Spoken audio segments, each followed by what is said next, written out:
Bonjour et bienvenue dans cette nouvelle vidéo de Draw My Economy. Aujourd'hui, on va voir qu'avec le pass sanitaire, l'État commence à reculer face aux professionnels. Je vais vous parler d'Henri, de Charlotte et d'Albert qui sont trois amis qui ont deux points communs. Ils sont commerçants tous les trois et ils adorent le Tour de France. Et c'est d'ailleurs quand ils étaient spectateurs sur une étape du Tour de France qu'ils ont appris la terrible nouvelle qu'a donnée Emmanuel Macron. D'ailleurs, je me permets une parenthèse. Vous pouvez critiquer le Tour de France autant que vous voulez. Les coureurs, eux, ils restent positifs. Mais revenons au pass sanitaire. Vous le savez, l'énifiant est un haut fonctionnaire français qui veut votre bien. Il veut le bien du peuple en général, peuple qui n'est pas capable de faire ses choix.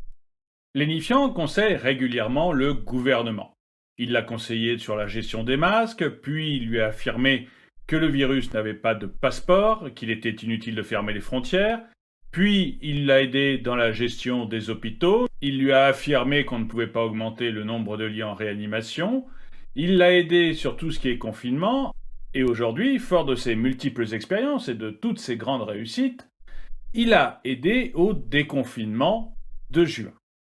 Le problème, c'est que l'énifiant s'est aperçu que le variant Delta qui est arrivé commençait à fleurir en France. Le nombre de cas d'infectés à ce nouveau variant augmentait très fortement. Il ne voyait pas encore les résultats dans les hôpitaux, mais il craignait fortement que ceci n'arrive prochainement. L'énifiant a donc conseillé au gouvernement d'être extrêmement ferme et de tout faire pour obliger les Français à se vacciner.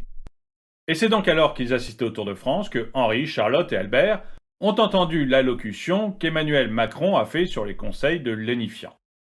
L'idée était simple, dès le 21 juillet, tous les lieux de culture et de loisirs, comme les cinémas, les théâtres et les bowling par exemple, qui ont plus de 50 personnes, devaient exiger un pass sanitaire pour pouvoir les laisser rentrer. Et puis dans un deuxième temps, à partir du 1er août, les cafés, restaurants, foires, EHPAD et centres commerciaux devaient également demander un pass sanitaire pour permettre à leurs clients de consommer. Le pass sanitaire, il y a trois moyens de l'avoir.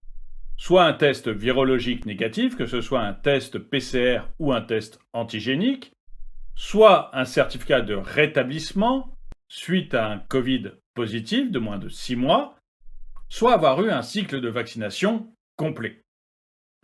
Mais l'objectif de l'allocution d'Emmanuel Macron était simple, pousser le maximum de Français vers la vaccination en la rendant quasiment obligatoire. Henri et Charlotte travaillent dans un centre commercial. Henri a une boutique où il vend des vêtements pour hommes. Quels sont vos goûts? Et Charlotte a une petite boulangerie-pâtisserie, Boulémie. Lors du premier ou du deuxième confinement, je ne me rappelle plus, j'avais même appelé Charlotte et Henri pour savoir ce dont on avait besoin pour pouvoir rentrer dans leur centre commercial. Et il m'avait dit que pour faire les courses, il suffisait d'un masque et des gants. Bon, il m'avait trompé, parce que tous les autres étaient habillés. Mais pour eux, finalement, le confinement s'était plus ou moins bien passé. Seulement là, le gouvernement et Emmanuel Macron demandaient à ce que les gens qui rentrent dans des centres commerciaux aient le pass sanitaire.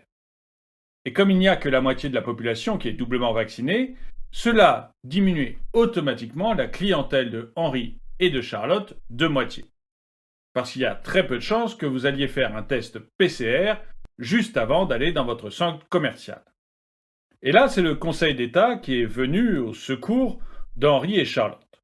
Le Conseil d'État a retoqué la proposition du gouvernement, en jugeant qu'en fait, limiter l'accès des centres commerciaux à ceux qui avaient le pass sanitaire portait une atteinte disproportionnée aux libertés des personnes concernées au regard des enjeux sanitaires poursuivis. Pour le dire plus simplement, le Conseil d'État avait peur que l'utilisation du pass sanitaire dans les centres commerciaux puisse empêcher une partie de la population de s'approvisionner en produits de première nécessité. Le gouvernement abandonne donc cette mesure, sauf pour certains centres commerciaux de plus de 20 000 mètres carrés situés à proximité d'autres magasins où les gens peuvent acheter les produits de première nécessité. Et ce nouveau revirement du gouvernement pose une petite question à Albert. Albert Gamotte est le gérant du salon de thé Orient Thé. Albert, lui, il a eu très peur du Covid et il est tout à fait favorable au vaccin. D'ailleurs, il avait tellement peur du Covid qu'il s'était fabriqué son propre test Covid. Manger du chocolat toutes les heures pour vérifier qu'il n'avait pas perdu le goût. Mais Albert, lui, il constate que pour qu'un client vienne sur sa terrasse prendre un thé, il va falloir un pass sanitaire. Alors que ce même client peut très bien aller dans un centre commercial bondé de monde sans passe sanitaire. Ce qui avait aussi énormément inquiété Albert, c'était l'amende de 45 000 € et le 1 an d'emprisonnement qu'il risquait si jamais il ne vérifiait pas correctement les passes sanitaires de ses clients. Et quand on a une terrasse, vérifier les passes sanitaires de tout le monde, c'est extrêmement compliqué. Du coup, Albert a demandé à ses représentants syndicaux d'aller manifester. Et la CPME et l'U2PM s'étaient insurgés contre cette mesure. Rajoutez à ça 150 000 personnes qui défilent à Paris, il n'en fallait pas plus pour que le gouvernement change d'avis. On est passé de 45 000 € d'amende et d'1 an d'emprisonnement à 1 500 € d'amende. Le gouvernement a même indiqué qu'il y aurait une période de rodage pendant laquelle il n'y aurait pas d'amende, mais où la police aiderait les professionnels à petit se mettre au contrôle. Bref, de ce côté-là, le gouvernement a décidé de jouer la temporisation, même si, effectivement, les mesures vont rentrer en vigueur petit à petit. Mais tous ces changements sur les centres commerciaux, les restaurants, les risques d'amende ou de prison montrent une grande impréparation du gouvernement. C'est ce qu'a ressenti en tout cas Sarah. Sarah Fréchy n'en pouvait plus des confinements. À force de prendre l'apéro seule, elle avait fini par choper le ver solitaire. Et elle était heureuse de revenir à ce qu'elle adore faire tous les étés, aller au camping. Elle s'était renseignée, elle avait vu que dans un premier temps, le gouvernement n'avait pas rendu le pass sanitaire obligatoire pour accéder aux clubs de vacances et au camping. Il n'était obligatoire que pour aller dans les restaurants et les piscines qu'ils exploitent. Mais là aussi, les professionnels se sont insurgés. Il y a 3800 espaces aquatiques en France. Ça veut dire que les professionnels allaient devoir contrôler chaque client à l'entrée de la piscine. Et ça demandait 8000 salariés supplémentaires. Et même pour Sarah, c'était un casse-tête. Il y a 9 millions de campeurs au mois d'août en France. Et ça veut dire que chacun allait devoir aller faire un test à la pharmacie 48 heures avant d'aller dans la piscine. C'était complètement fou. Du coup, le gouvernement a de nouveau changé son fusil d'épaule. Pour entrer dans un camping ou un club de vacances où il y a une piscine ou un restaurant, Sarah Fréchy doit avoir son pass sanitaire à jour. Dans le cas contraire, elle ne pourra pas rentrer.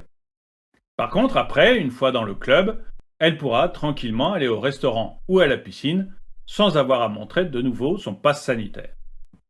Mais j'aimerais beaucoup avoir votre avis sur ce pass sanitaire. Est-ce que vous pensez comme moi qu'on rentre dans une société du contrôle où nous abandonnons de plus en plus de nos libertés? Ou est-ce que vous pensez que tout cela est normal en période de pandémie et qu'on reviendra ensuite à la normale? Dites-le moi dans les commentaires. Le dicton du jour. Il n'y a qu'une seule race, celle consommée le week-end. Merci d'avoir regardé cette vidéo, mettez-lui un pouce vers le haut, commentez-la, partagez-la. Merci à tous ceux qui m'aident sur Tipeee et je vous dis à très bientôt.